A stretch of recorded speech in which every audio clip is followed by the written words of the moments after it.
प्रिय प्रतियोगी, मैत्री इंस्टीट्यूट की सामान्य अध्ययन की इस श्रृंखला में आपका पुनः एक बार स्वागत है। भारतीय राज्य व्यवस्था और संविधान की कक्षा में हम लोग संघीय विधायिका का अध्ययन कर रहे हैं। संघीय विधायिका मतलब संसद की बात हो रही है और इस कक्षा में यानी अध्याय 12 की क्लास 23 यानी 23वीं कक्षा में हम लोग संसदीय विशेषाधिकार की बात करें। संसदीय विशेषाधिकारों का वर्गीकरण करेंगे हम लोग और वर्गीकरण में हम लोग बात करेंगे सामूहिक संसदीय विशेषाधिकार की, क्योंकि ये दो प्रकार के हैं। एक व्यक्तिगत विशेषाधिकार है और एक सामूहिक विशेषाधिकार है। तो इस कक्षा में हम लोग व्यक्तिगत सामूहिक विशेषाधिकार की बात करेंगे, अगली कक्षा में व्यक्तिगत विशेषाधिकार की बात करेंगे। तो आइए अगले पृष्ठ पर चलते हैं और बात करते हैं संसदीय विशेषाधिकार। तो हम लोगों का जो टॉपिक है वो है संसदीय विशेषाधिकार। संसदीय विशेषाधिकार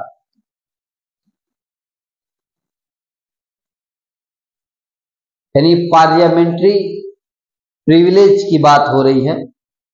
पार्लियामेंट्री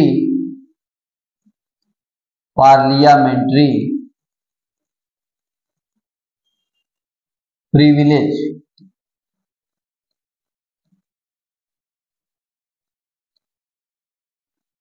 संसदीय विशेषाधिकार। संसदीय विशेषाधिकारों की चर्चा संविधान के अनुच्छेद 105 में की गई। संसदीय विशेषाधिकार का संबंध अनुच्छेद 105 से। अनुच्छेद 105 में संसदीय विशेषाधिकार जो हैं उनको दो तरीके से उनकी चर्चा की गई। एक, अभिव्यक्ति की स्वतंत्रता, संसद में अभिव्यक्ति की स्वतंत्रता, अनुच्छेद 105(1), और दूसरा है कार्यवाहियों के प्रकाशन का अधिकार, अनुच्छेद 105(2). तो ये संसदीय विशेषाधिकारों की चर्चा है। बात करते हैं हम लोग कि भारतीय संविधान का अनुच्छेद 105 संसदीय विशेषाधिकारों से संबंधित। भारतीय संविधान का अनुच्छेद 105, भारतीय संविधान का अनुच्छेद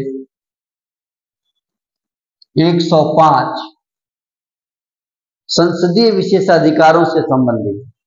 किससे संबंधित है? संसदीय विशेषाधिकारों से संबंधित।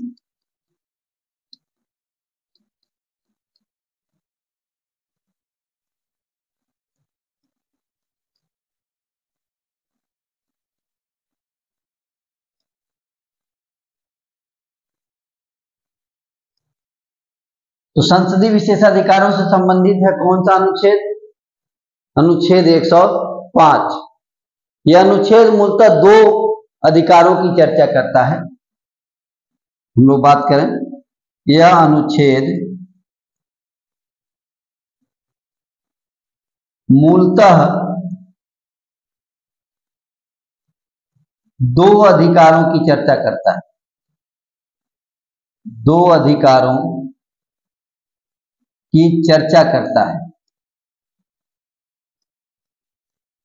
कौन से दो अधिकार हैं?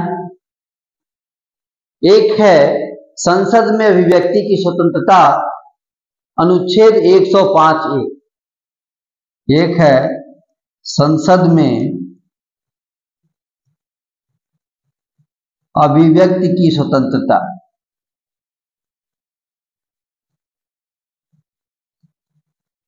संसद में अभिव्यक्ति की स्वतंत्रता, ये है अनुच्छेद 105(1). और दूसरा है कार्यवाहियों के प्रकाशन का अधिकार अनुच्छेद 105 को कार्यवाहियों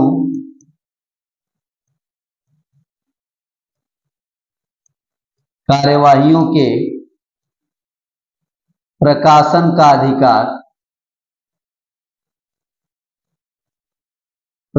का अधिकार और ये है अनुच्छेद 105(2). तो इस तरह से संसदीय विशेषाधिकार की बात की गई। दो भाग हुए अनुच्छेद 105 के।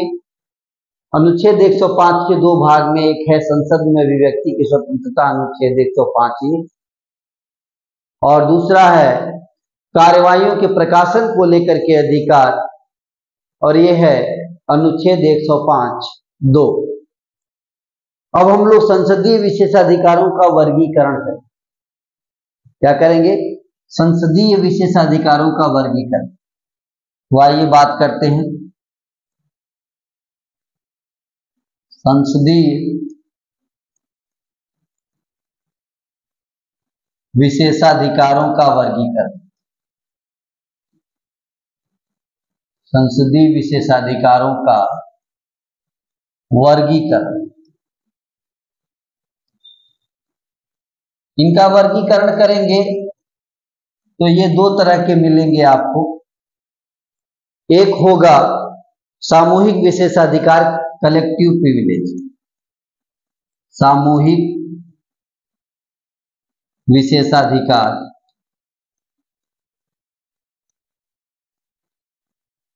और दूसरा होगा व्यक्तिगत विशेषाधिकार।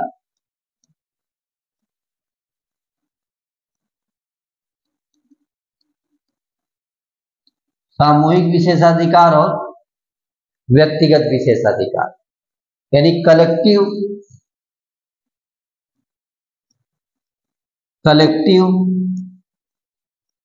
प्रिविलेज होगा, तो दूसरा होगा इंडिविजुअल प्रिविलेज। Individual privilege. तो ये दो तरह के विशेषाधिकारों की बात हो रही है, एक सामूहिक विशेषाधिकार की और एक व्यक्तिगत विशेषाधिकार की। हम लोग पहले की बात करेंगे, सामूहिक विशेषाधिकार, यानी पहला जो होगा वो क्या है? सामूहिक विशेषाधिकार।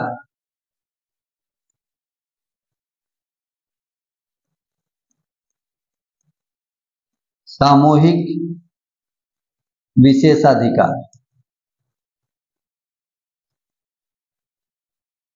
और सामूहिक विशेषाधिकार के अंतर्गत, कलेक्टिव प्रिविलेज के अंतर्गत कार्यवाही चलाने का अधिकार पहला जो है हम लोगों का टॉपिक, कार्यवाही चलाने का अधिकार। तो इसमें हम लोग बात करते हैं, पहला टॉपिक है कार्यवाही चलाने का अधिकार।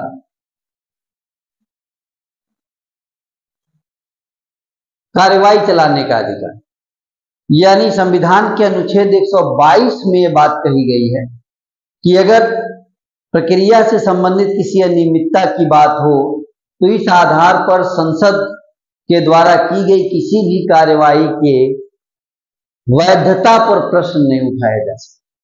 पुनः क्या प्रावधान है अनुच्छेद 122 में? अनुच्छेद 122 में प्रावधान है कि अगर प्रक्रिया से संबंधित किसी अनियमितता के द्वारा, प्रक्रिया से संबंधित किसी अनियमितता के आधार पर संसद द्वारा की गई कार्यवाही, किसी भी कार्यवाही की वैधता पर प्रश्न उठाया नहीं जा सकता। ये अधिकार, कार्यवाही चलाने का अधिकार दिया जाता है। तो इसमें पहला है कार्यवाही चलाने का अधिकार में संविधान के अनुच्छेद 122 में प्रावधान किया गया है। इसको नंबरिंग कर लें, कितने प्रकार के अधिकार हैं, तो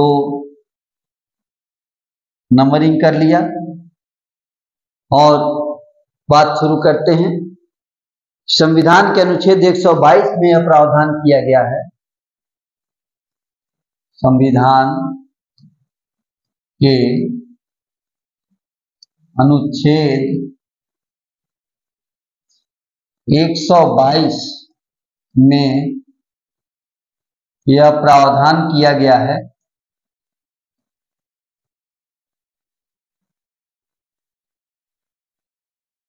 क्या प्रावधान किया गया अनुच्छेद 122 में?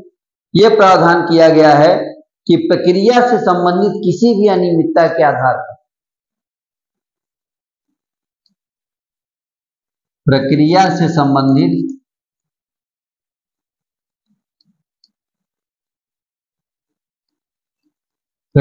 से संबंधित किसी भी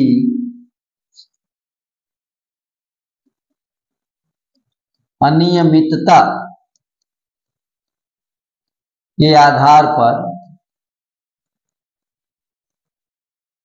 प्रक्रिया, बात ध्यान रखना है कि बात प्रक्रिया से संबंधित किसी अनियमितता के आधार पर संसद द्वारा की गई किसी भी कार्यवाही, संसद द्वारा की गई किसी भी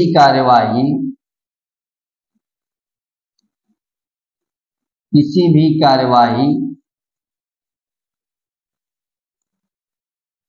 की वैधता पर, किसी भी कार्यवाही की वैधता पर प्रश्न नहीं उठाया जा सकता।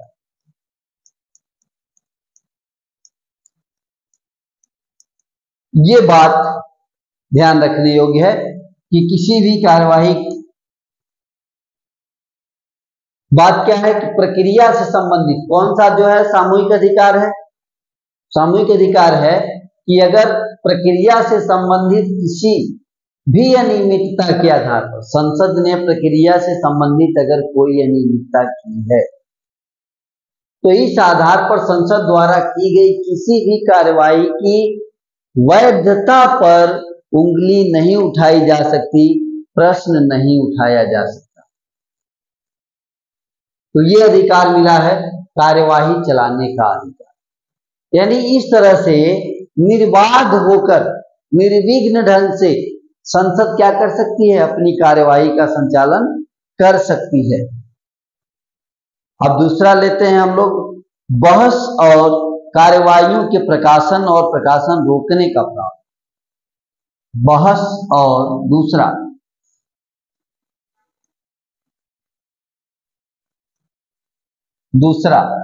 बहस और कार्यवाहियों के प्रकाशन, कार्यवाहियों के प्रकाशन और प्रकाशन रोकने का प्रावधान, और प्रकाशन रोकने का प्रावधान। यह एक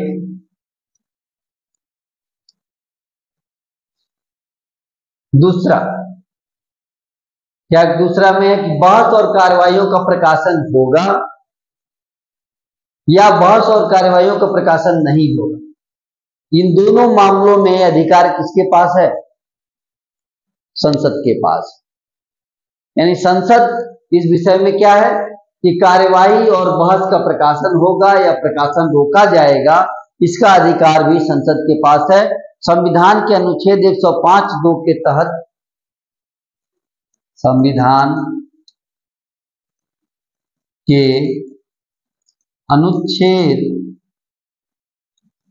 105(2) के तहत,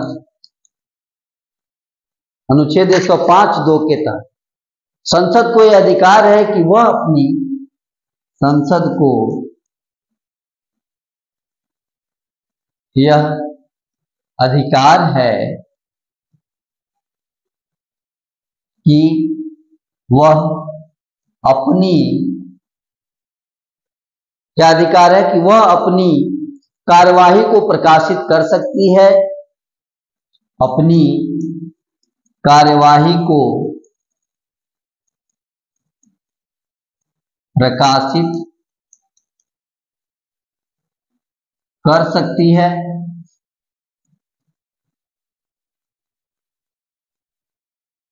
या किसी कार्यवाही को प्रकाशित कर सकती है या किसी अन्य व्यक्ति को प्रकाशन का अधिकार दे सकती है, या किसी अन्य व्यक्ति को प्रकाशन का अधिकार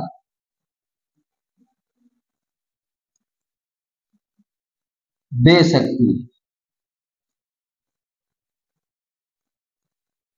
तो प्रकाशन कर सकती है या किसी अन्य व्यक्ति को प्रकाशन का अधिकार दे सकती है तथा किसी को भी संसदीय कार्यवाही के प्रकाशन से रोक सकती है, तथा किसी को भी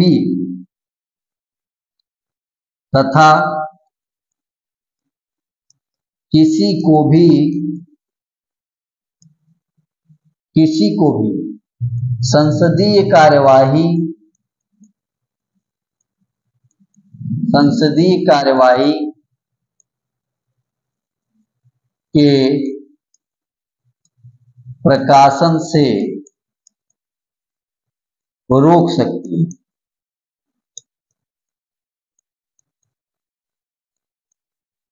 तो कार्यवाहियों के प्रकाशन को लेकर क्या क्या अधिकार हैं संसद के पास, दोनों सदनों के पास क्या अधिकार है?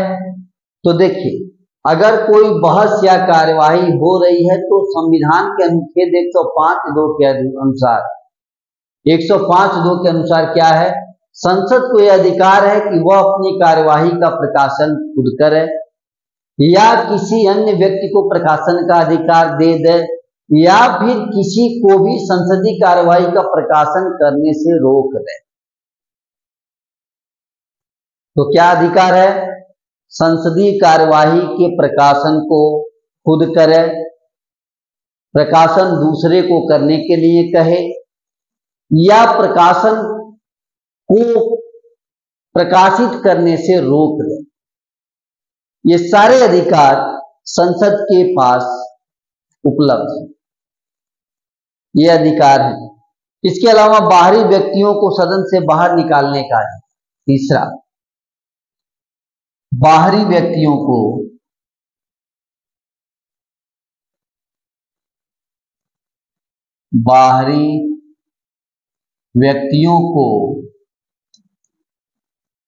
सदन से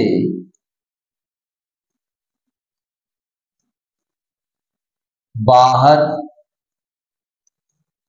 निकालने का अधिकार। तो ये छोटी सी लाइन, बाहरी व्यक्तियों को सदन से बाहर निकालने का अधिकार किसके पास है? तो साफ साफ ये लिख लें कि अधिकार संसद के दोनों सदनों के पास। यह अधिकार संसद के दोनों सदनों के पास है। यानी दोनों ही सदन क्या कर सकते हैं? बाहरी व्यक्तियों को सदन से क्या कर सकते हैं? बाहर निकाल सकते, चाहे वो लोकसभा की बात करें या राज्यसभा की बात। दोनों सदन क्या कर सकते हैं? बाहरी व्यक्तियों को सदन से बाहर निकाल सकते। तो ये अधिकार है। इसके अलावा विशेषाधिकार हनन के लिए अपने सदस्यों और बाहरी व्यक्तियों को दंड देने का अधिकार। चौथा, विशेषाधिकार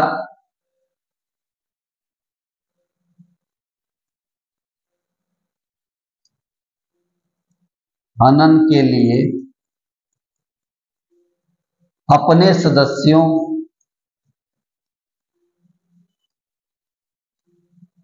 या बाहरी व्यक्तियों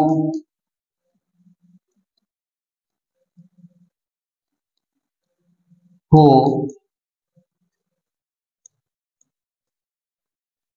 दंड देने का अधिकार। तो संसद के पास एक अधिकार ये भी है कि बाहरी व्यक्तियों को और साथ ही साथ अपने सदस्यों को वो दंड दे सकती, बाहरी व्यक्तियों को भी दंडित कर सकती है संसद, अपने सदस्यों को भी दंडित कर सकती है। तो कैसे? तो इस मामले में किसी बाहरी व्यक्ति को चेतावनी दी जा सकती है। इस मामले में किसी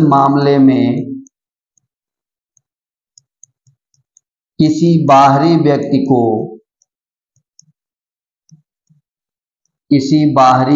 को क्या कर सकते हैं? चेतावनी दी जा सकती है। चेतावनी दी जा सकती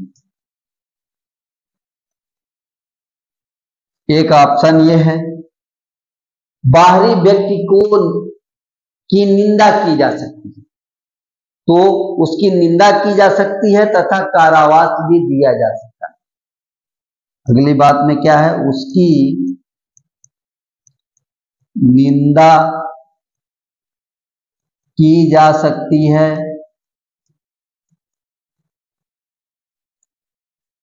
उसकी निंदा की जा सकती है तथा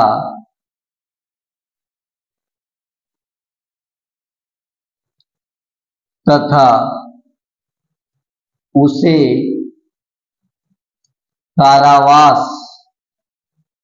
कारावास भी दिया जा सकता है। क्या किया जा सकता है? कारावास भी दिया जा सकता है।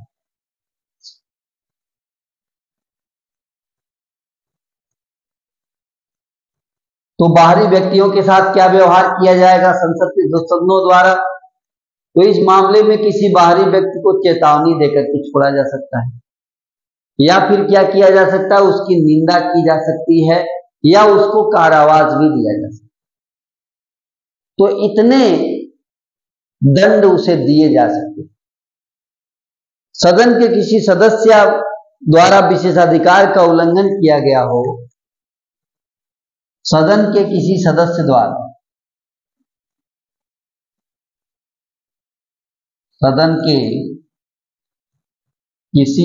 द्वारा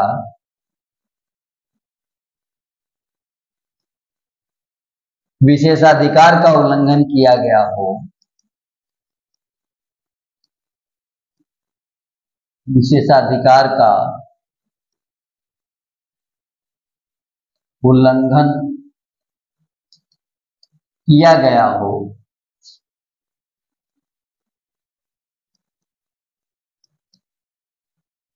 मान लीजिए कोई विशेषाधिकार का उल्लंघन हुआ हो, तो किसी विशेषाधिकार उल्लंघन हुआ हो तो उसकी निंदा की जा सकती है।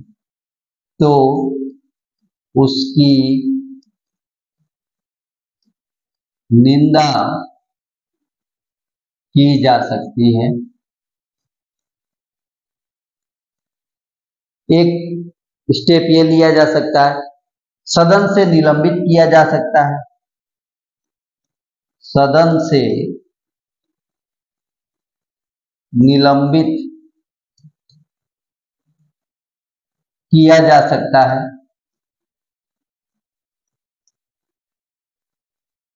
और क्या किया जा सकता है? सदन से निष्कासित भी किया जा सकता है। सदन से क्या किया जा सकता है? निष्कासित किया जा सकता है। तो निष्कासित किया जा सकता है।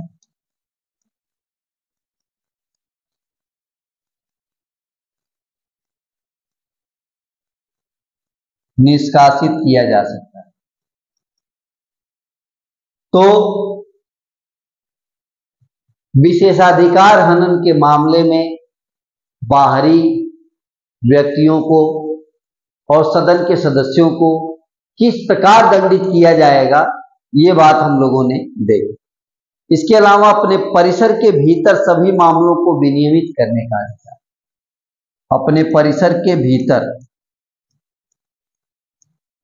अपने परिसर के भीतर सभी मामलों को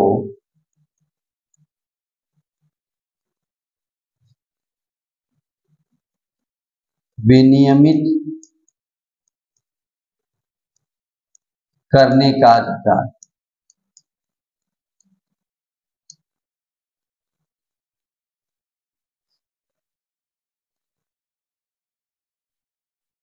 तो क्या देखा गया कि संसद के परिसर के भीतर, संसद की सीमा क्षेत्र के अंदर सभी मामलों को विनियमित करने का अधिकार भी संसद के पास है, यानी दोनों सदनों के पास यह अधिकार प्राप्त है।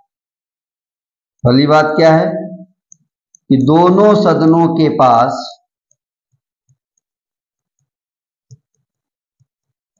यह अधिकार प्राप्त है। कौन सा अधिकार प्राप्त है? परिसर के भीतर के मामलों को विनियमित करने का अधिकार प्राप्त है। तो अधिकार प्राप्त है कि वह अपने परिसर के भीतर उत्पन्न होने वाले किसी विषय, प्राप्त है कि वह अपने परिसर के भीतर उत्पन्न होने वाले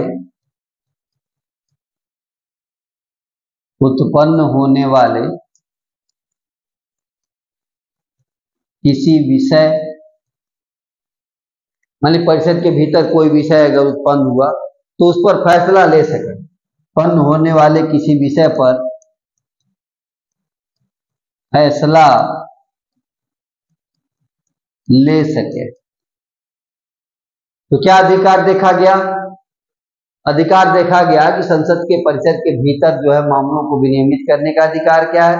तो दोनों सदनों के पास यह अधिकार है कि परिसर के भीतर अगर कोई विषय एराइज हो गया, कोई मामला उठ खड़ा हुआ, तो उस पर फैसला लेने का अधिकार दोनों सदनों के पास मौजूद है। इसके अलावा इस मामले में चाहे वह सदस्य हो, गैर सदस्य हो, इस मामले में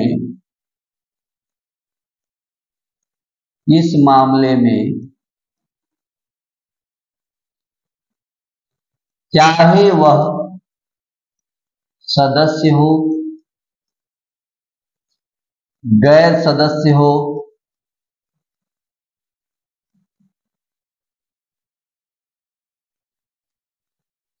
हो, गैर सदस्य हो,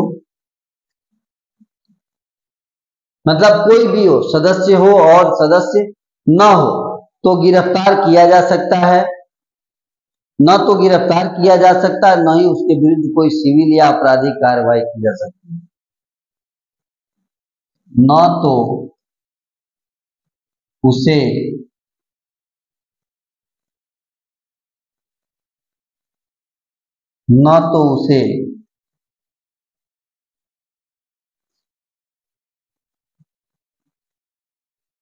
गिरफ्तार किया जा सकता है और न ही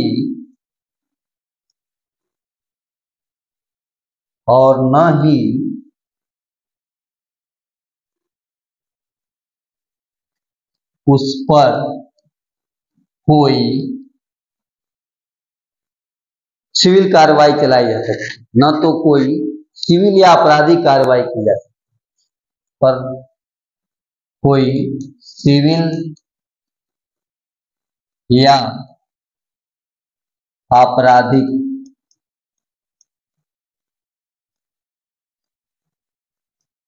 कार्रवाई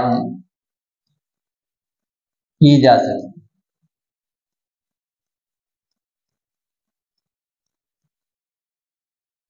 तो ये चीज देखा गया कि अगर सदस्य है चाहे सदस्य नहीं है, उस पर कोई आपराधिक कार्रवाई नहीं होगा, कोई सिविल कार्रवाई नहीं होगी, उसको गिरफ्तार भी नहीं किया जाएगा। तो इस तरह से आपने देखा कि अपने परिसर के भीतर वह किसी की गिरफ्तारी नहीं करा रही है, संसद या दोनों सदन गिरफ्तार भी नहीं करेंगे, न तो कोई सिविल कार्रवाई चलेगी न तो कोई आपराधिक कार्रवाई चलेगी। अब इसके बाद है साधारण वारंट द्वारा गिरफ्तारी का विशेषाधिकार। साधारण वारंट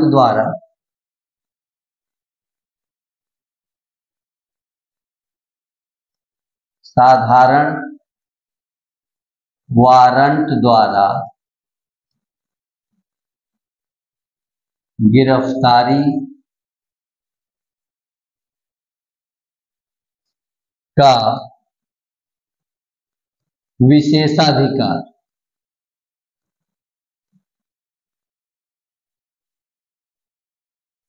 मान लीजिए साधारण वारंट है, साधारण वारंट द्वारा गिरफ्तारी का विशेषाधिकार। इस मामले में क्या है कि संसद के किसी भी सदन को, संसद का कोई भी सदन, उसको जो है अपनी अवमानना या विशेषाधिकार हनन के मामले में किसी भी व्यक्ति को जेल भेजने का अधिकार। यानी संसद के किसी भी सदन को, संसद के किसी भी सदन को अपनी अवमानना के मामले में, अपनी अवमानना या विशेषाधिकार के हनन के मामले में को अपनी अवमानना या विशेषाधिकार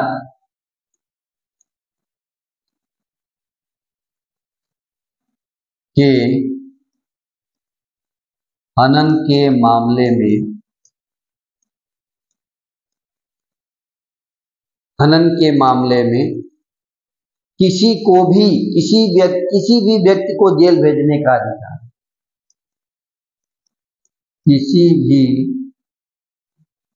व्यक्ति को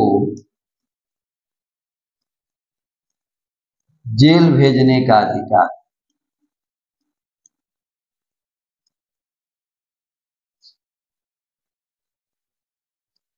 तो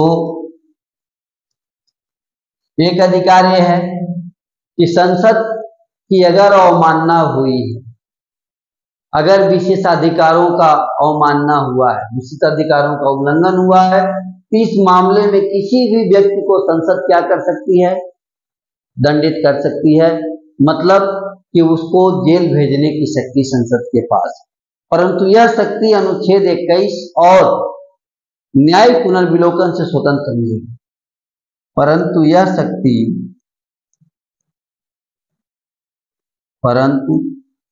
यह शक्ति अनुच्छेद 21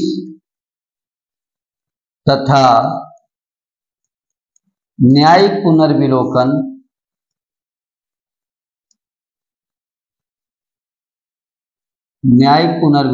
से स्वतंत्र नहीं है।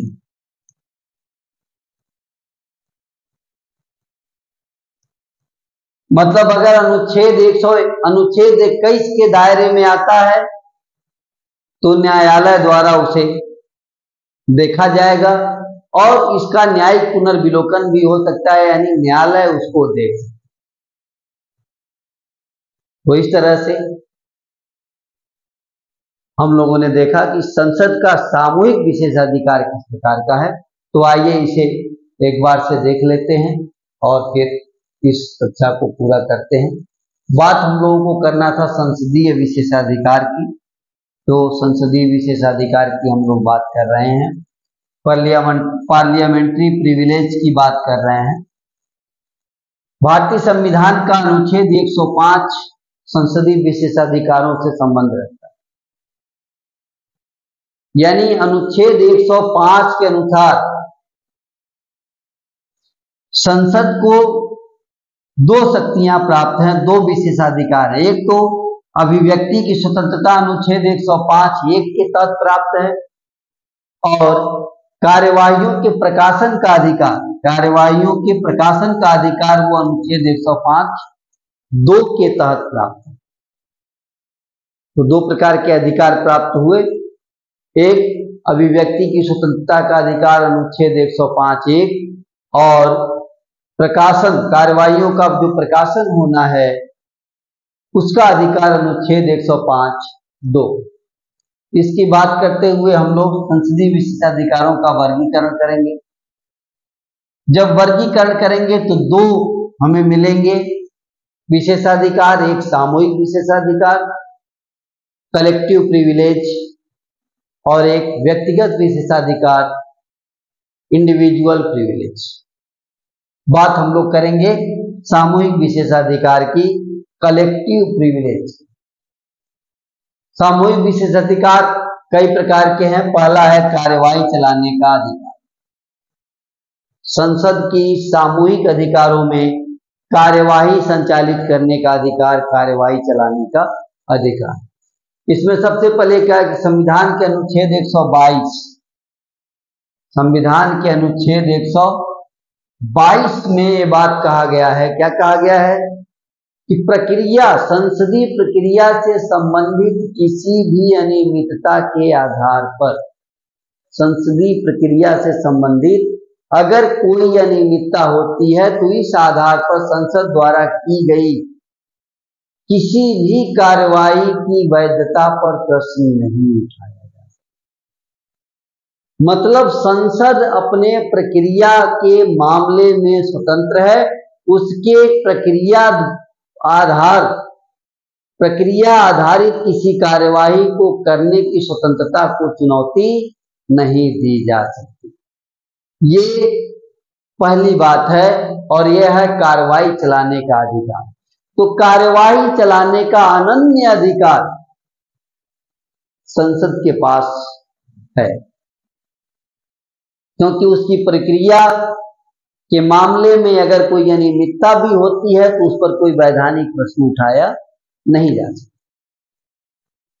दूसरी बात करते हैं, और दूसरी बात यह है कि बहस और कार्यवाही जो होती है संसद के अंदर, तो उसका प्रकाशन होगा कि नहीं होगा, इसका अधिकार। इसके बारे में क्या प्रावधान है कि बहस और कार्यवाहियों के प्रकाशन और प्रकाशन रोकने, प्रकाशन करने, प्रकाशन रोकने का प्रावधान है। तो इस मामले में संविधान का अनुच्छेद 105(2) ये कहता है, संसद को यह अधिकार देता है कि वह अपनी कार्यवाही को प्रकाशित करे।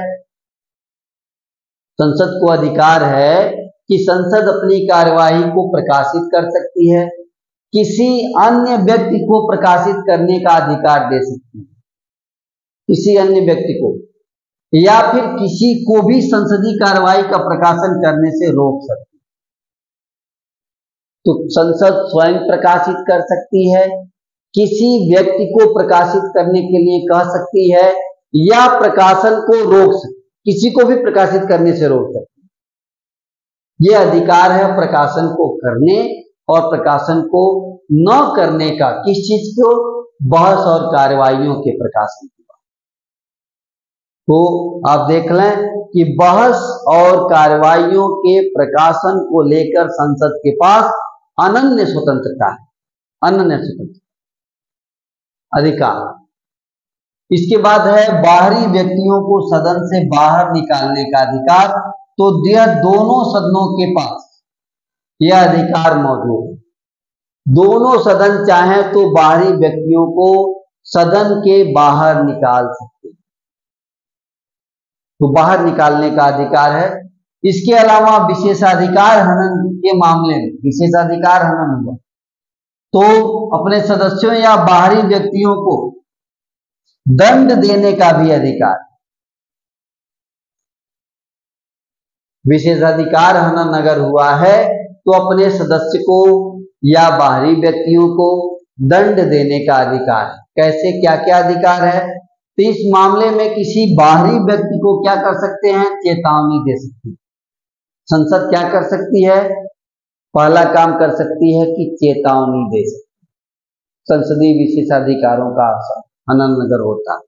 इसके अलावा उसकी निंदा की जा सकती है, और केवल निंदा ही नहीं बल्कि उससे भी आगे बढ़ करके कारावास का दंड भी दिया जा सकता है। क्या किया जा सकता है? कारावास भी संसद द्वारा दिया जा सकता है। ये तो बात हुई बाहरी व्यक्ति के लिए। अब अगर कोई सदस्य है, किसी सदस्य द्वारा, यहां सदस्य हो गया है, किसी सदस्य द्वारा विशेषाधिकार का उल्लंघन अगर किया जाता है तो उसकी निंदा की जा सकती है। क्या किया जा सकता है? उसकी निंदा की जा सकती है, उसे निलंबित किया जा सकता है और निष्कासित किया जा सकता है। सदस्य ने विशेषाधिकार का हनन किया तो उसकी निंदा की जा सकती है, उसे निलंबित किया जा सकता है या उसे निष्कासित भी किया जा सकता है। इसके बाद एक अधिकार है, वह परिसर के भीतर सभी मामलों को विनियमित करने का अधिकार। सदन के, संसद के दोनों सदनों के परिसर के भीतर कोई भी मामला हो तो उसको विनियमित करने का अधिकार भी संसद को है। कैसे? तो दोनों सदनों के पास यह अधिकार है कि वो अपने परिसर के भीतर उत्पन्न होने वाले किसी विषय पर फैसला ले सके। संसद के परिसर के भीतर अगर किसी विषय पर कोई मामला उत्पन्न होता है तो उस पर फैसला लेने का अधिकार सदनों को ही है, दोनों सदनों। कैसे? इस मामले में चाहे सदस्य हो, गैर सदस्य हो, अगर कोई विषय उत्पन्न होता है तो उनको न तो उसे गिरफ्तार किया जाएगा, न ही उस पर कोई सिविल कार्रवाई चलेगी, न ही उस पर कोई आपराधिक कार्रवाई चलेगी। ध्यान रखें, इस मामले में परिसर के भीतर कोई मामला, किसी भी मामले को विनियमित करने का जो अधिकार है, इस मामले में फैसला लेने का अधिकार है संसद को। लेकिन वह सदस्य हो चाहे गैर सदस्य हो, न तो उसको गिरफ्तार किया जाएगा, न ही उस पर कोई सिविल या आपराधिक कार्रवाई चलाएगी। इसी प्रकार एक और विशेषाधिकार है, साधारण वारंट अगर जारी किया गया है तो गिरफ्तारी का विशेषाधिकार। साधारण वारंट के मामले में गिरफ्तारी का विशेषाधिकार। इसमें क्या अधिकार है? तो संसद के किसी भी सदन को अपनी अवमानना के लिए, किस मामले के लिए? अवमानना के लिए, चाहे विशेषाधिकार हनन के लिए, इस मामले में किसी भी व्यक्ति को जेल भेजने का अधिकार है,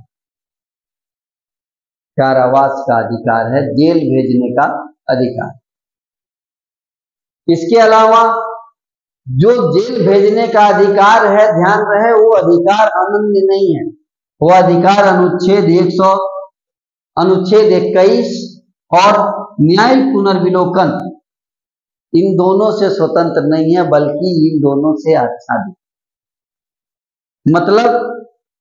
मतलब ये कि संसद अगर किसी को जेल भेजती है तो न्यायालय अनुच्छेद 21 के तहत या न्यायिक पुनर्विलोकन के तहत उसको देख सकते हैं, उसकी समीक्षा कर सकते, उसकी सुनवाई कर सकते। तो इस प्रकार हम लोगों ने देखा